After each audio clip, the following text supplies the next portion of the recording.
안녕하세요. 김희영의 널스토리입니다. 자, 오늘은 지난번에 보건 관련 이론 올려드렸던 영상 그 2편으로 사회학습 이론, 구성주의 이론에 대해서 말씀을 드릴까 합니다.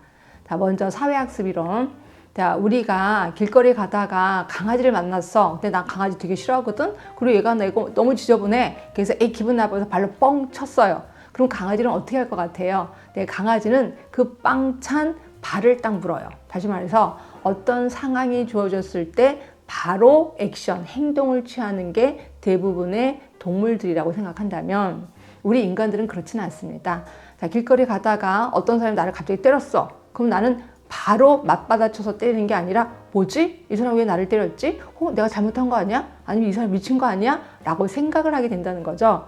자, 그리고 나서 생각을 해서 이 사람 미쳤구나 라고 하면 미친 사람이나 상대하지 말아야지 그리고 가버린다는 거죠. 결국 어떤 상황이 주어졌을 때 바로 행동을 하는 게 아니라 나름대로 생각, 인지를 하게 된다는 거죠. 자, 그러면 이 인지는 누가 가르쳐 준 건데 이거는 내가 사회생활 하면서 남들한테 배운 거라는 거예요. 그래서 이 세 개가 합동으로 내가 액션을 취하게 된다. 그래서 이거를 세계 인지론, 세계 조화론이라고도 표현하고 있습니다. 이걸 우리 사회학습 이론이라고 하는 거고요. 자, 그 다음에 두 번째는 구성주의 이론이라고 했는데, 자, 요거는 우리 앞에 영상에서 얘기했었던 인지주의랑 또 일맥상통합니다. 그래서 머릿속에 나름대로 아르마리가 있다는 건 똑같아요. 자, 그런데 내가 학교에서 배운 지식뿐이 아니라 내가 엄마 아빠한테서 배운 지식, 내 친구한테 배운 지식, 하다못해 내가 회사에서 근무하면서 배운 지식이 다 내 머릿속에 들어가 있다는 거죠. 자, 근데 특이한 현상이 있는데 제가 이제 수업을 할 때 여러분들을 놓고 이제 강의를 합니다. 제가 분명히 똑같은 걸 강의를 하거든요. 그런데 예를 들어서 30명이 있어. 30명한테 이제 나갈 때 물어봐요. 오늘 뭐 외우셨어요? 라고 물어보면 공통적인 건 거의 비슷해요. 근데 약간씩 달라요. 그러니까 제가 A라는 걸 가르쳐 주면 어떤 분은 A-로 얘기를 하고 어떤 분은 A2-로 얘기를 하는 거예요. 그래서 제가 그렇게 가르쳐 줬어요? 이렇게 물어볼 정도로 약간씩 다른 거예요. 그래서 이게 뭔가라고 봤더니 이거예요.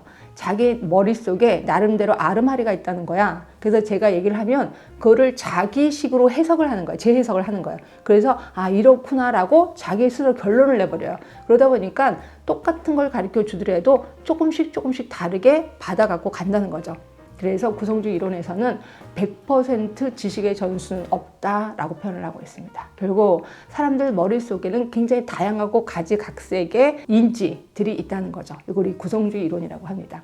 그래서 구성주의 이론에서는 문제를 풀 때 혼자서 푸는 것보다 여러 사람이 모여서 문제를 푸는 게 훨씬 좋다라는 얘기를 해요. 왜? 나름대로 머리에 그 아르마리가 있으니까 더 창의성이 높아질 수밖에 없다는 거죠. 이걸 우리 구성주의 학습 이론이라고 하는 거고요.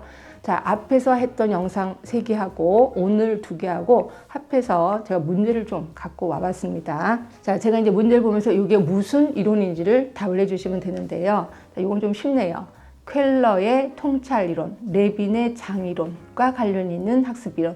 우리 지난 시간에 배웠죠. 쾰러의 통찰학습, 쾰러의 원숭이. 당연히 얘는 인지주의 학습 이론을 얘기하는 겁니다. 자, 다음은 어떤 학습 이론에 대한 설명이에요.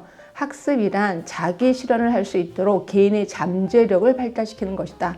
자, 스스로 학습하고 학습이 유용했는지를 스스로 평가하도록 하는 거래요. 그리고 학습자가 자발적인 사람이기 때문에 요거 힌트네. 학습자가 자발적인 사람이랍니다. 교육자의 역할은 그저 학습자의 조력자야. 그리고 때로는 촉진자의 역할도 한다. 제가 예전에 얘기했었죠. 학습자의 조력자 역할을 하는 게 교육자, 당연히 인본주의 학습 이론을 얘기하는 겁니다. 자, 이것도 역시 설명하고 있는 학습 이론이 뭐냐고 물어보고 있습니다. 학습이란 외적인 환경을 적절히 조성해서 학습자의 행동을 변화시키는 것으로 학습자의 목표된 반응이 나타날 때마다 즉각적인 피드백과 적절한 강화를 사용하도록 한다. 또한 학습 목표의 성취를 위해서 필요한 학습 과제를 하위에서 상위로 단계별로 제시하고 반복 연습의 기회를 제공한다. 다 힌트 나왔죠? 당연히 행동주의 학습 이론을 얘기하는 겁니다. 자, 마지막 문제. 자, 제시된 시나리오를 활용해서 학습에 대한 동기 유발, 학습자의 자발적인 참여와 자율성, 능동적인 태도 및 문제 해결 능력이 강화되어 새로운 상황에 대한 효과적인 대처가 가능하도록 교육하는 데 근거가 되는 교육 방법과 교육 이론을 옳게 짝지어진 것은, 그래서 여기는 뭐냐면 학습자의 동기 유발이고 학습자의 자발적인 참여, 그리고 능동적인 태도, 문제 해결 능력, 이런 거에 초점을 맞추시면 될 것 같아요. 구성주의 학습 이론이 여기에 해당이 되는 겁니다. 그러니까 이런 것들을 딱 보면 조금 헷갈릴 수 있는데, 여기서 보시면 문제가 주어지고 그 문제를 해결하는 능력을 갖고 있는 거거든요. 그래서 이거는 인지주의가 있다면 인지주의도 괜찮고요. 그 다음에 구성주의 학습 이론도 괜찮습니다. 자, 오늘은 사회학습 이론과 구성주의 이론에 대해서 말씀을 드렸고 몇 가지 문제도 풀어봤습니다. 도움이 되셨다면 구독, 좋아요, 알람 설정 부탁드리겠습니다. 지금까지 김영의 널스토리였습니다.